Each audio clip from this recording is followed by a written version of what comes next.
And Begin by thanking the Kingdom of Bahrain and the Institute of Security Studies for giving me this opportunity to be a part of the 12th Manama Dialogue. I bring to this discussion not only the insights of how security is viewed and conceived in Islamabad from our national point of view, but also the reflections of someone who has seen the ghost of the Cold War rise and then disappear. I have been witness to the optimism that was associated with the end of the Cold War, namely the unshakable faith in globalization, free enterprise, and democracy, and the rise of the global village. But today, we are seeing geopolitics assuming center stage with re-emergence of the great power competition.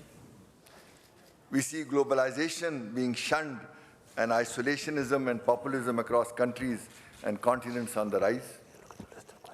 The European project is under stress, with electorates keen on retrieving the political space that they had ceded to allow for greater regional integration and collective good.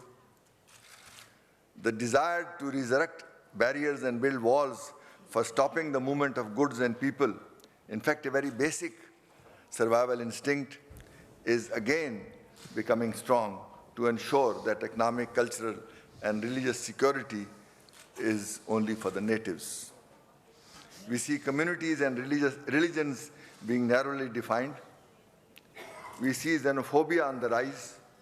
We see conflict and strife across the Middle East and many other parts of the world. As you can see from this brief listing, these are truly extraordinary times.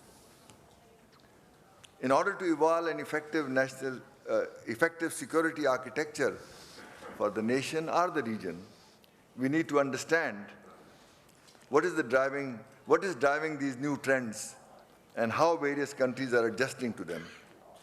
We have to see whether the new patterns fit nationally, regionally, and globally, and where do we see ourselves in this situation while considering our response to protect our respective national interests. Frankly, there are no easy choices. What is good nationally may not be useful regionally or globally. In fact, as history has clearly demonstrated, regional security regimes themselves do not always guarantee an end to conflict. The growing menace of terrorism is even less amenable to traditional security alliances. The outstanding example is the NATO effort to eliminate the Taliban in Afghanistan with 140,000 forces and large expenditures, and the result was not very successful. Such security frameworks basically reflect a collective desire to develop regional mechanisms that can offer alternatives to conflict and create conditions for settling disputes without recourse to the use of force or violence.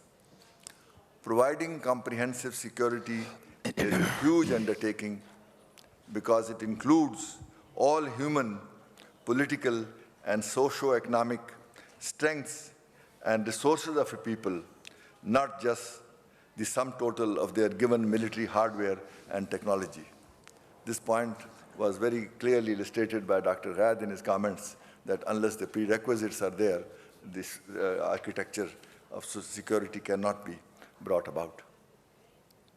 In this background, let me first share with you our own experience in pursuing stability and security. As some of you are aware, Pakistan has been an early victim of the scourge of terrorism. However, by the grace of God, we have turned the corner in countering the terrorist threat in our country. The success is the result of three important factors: the multidimensional military operations in our tribal belt and urban centers, in the process of which we lost at least 3,000 security personnel, apart from 50,000 civilian losses. Second, a well-coordinated intelligence infrastructure. And third, strong political support of all the political parties in the country. As a lead player in the given global security environment, today Pakistan is a net provider rather than a net taker of security in the region. a fact acknowledged by the international community and our key partners. The struggle, of course, is not yet over, because despite 15 years of US-led war in Afghanistan, peace has yet to return to that country.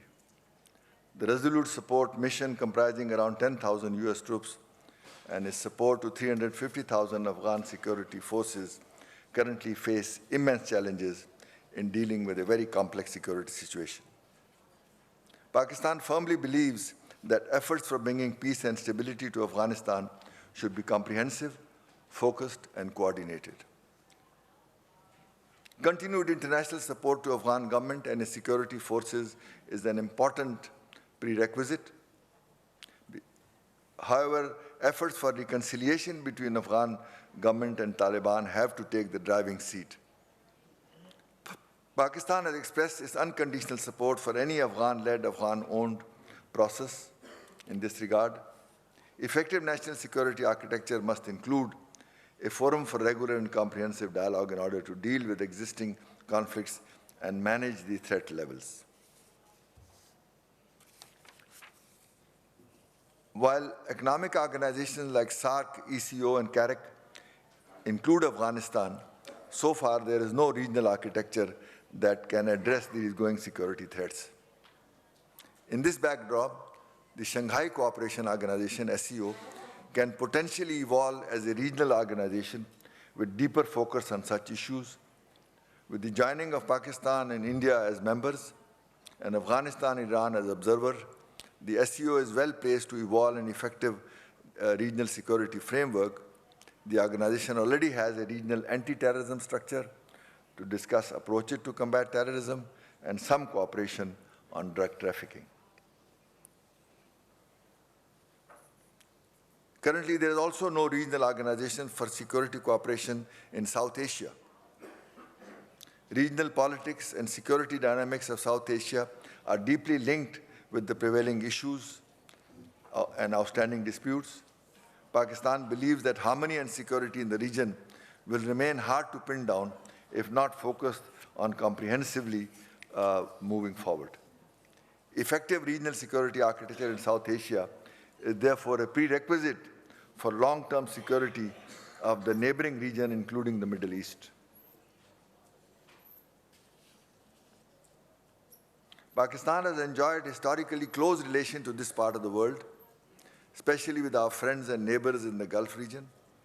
GCC countries are hub for 1/4 of Pakistan's total trade, 2/4 of all Pakistani diaspora in the world, and source of 3/4 of total foreign remittances received in Pakistan annually. These economic ties have been structured through our decades-old strong relations at the leadership level with all the regional countries, as well as through strong institutional bonds, particularly in the area of defense cooperation. Pakistan, therefore, remains a close and trusted partner of this region. Located at the confluence of culturally, economically, and politically distinct regions, Pakistan can play the role of a balancer and therefore finds itself in a unique position to offer 3 possible ways to enhance a regional security framework. First, like a complement donor using medical terminology, Pakistan can share its hard-earned experience, which consists of a better evolved social attitude and resistance to the virus extremism for the benefit of millions of others in dangers of getting infected with it. Second, Pakistan, with its close relation with all the brotherly Muslim countries in the region, will be willing to help diffuse tension and play the role of facilitator in bringing political differences as and when required. And thirdly, Pakistan can link up and bring together the immense but so far unexploited potential of economically vibrant regions around it. These regions remain the backbone of achieving our collective goal of assured socio-economic development and progress in our countries. China-Pakistan Economic Corridor, for instance, provides one such avenue and tremendously increase the economic depth of all our neighboring countries and regions for a win-win outcome only. By way of example, all the countries which are exporting oil to China, it has to go 9,000 kilometers from Malacca Strait and then inland. But if for the Western China, the route from China to Gwadar is only 2,500. So you have much more economical route, both for trade and oil export. So it's a game changer for the region, both in terms of connectivity and economic progress.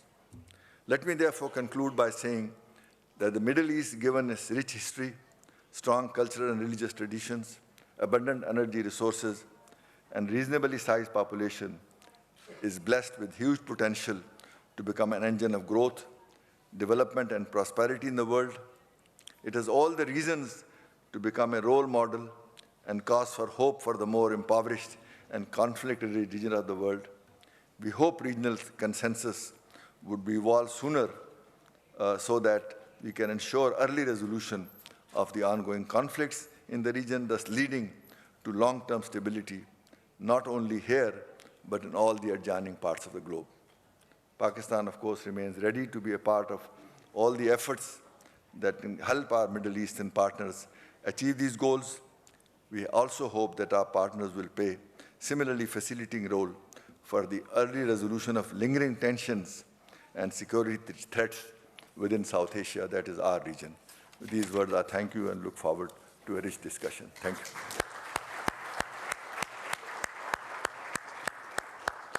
Thank you very much.